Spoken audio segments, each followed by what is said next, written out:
Ayan guys, for today, maglilinis po tayo ng silverwares ng aking amo.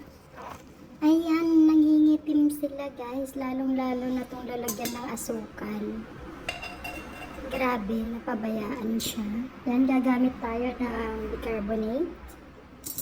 Yung tinatawag na sodium bicarbonate. Then, ito, oil.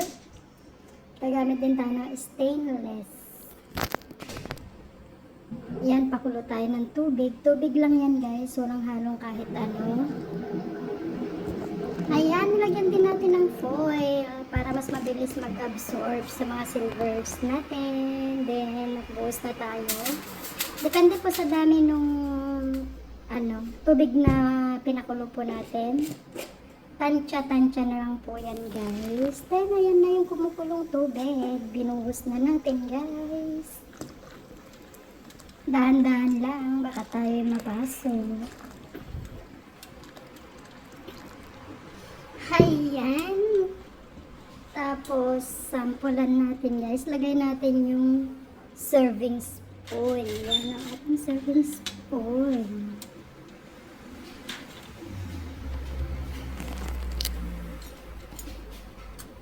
Tapos, isunod natin ang mga kutsarita.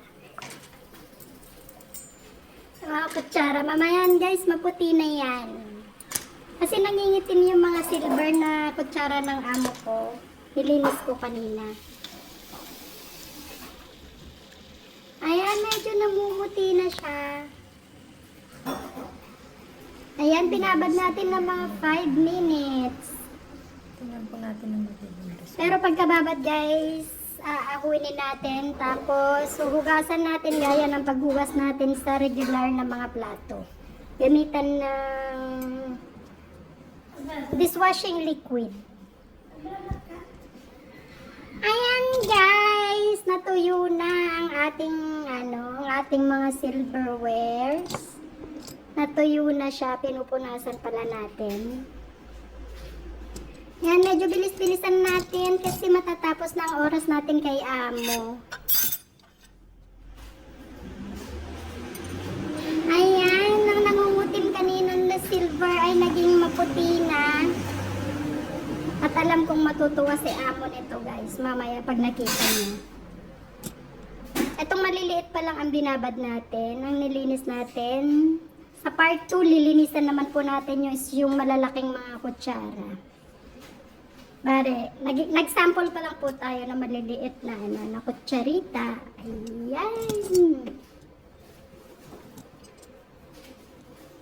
Tapos papakita natin mamaya kung anong naging result po. Yung ating before and after. Ayan guys, medyo matagal magpunas. Kasi kailangan nating punasan para na siya, yung hindi na siya ayan ang ating result. Ang ating nangingitim na silverwares ay naging maputi na. Sabi nila mamahalin daw tong mga to. Parang gusto ko nang kunin yung iba eh. No. Joke lang. Ayan ang ating result.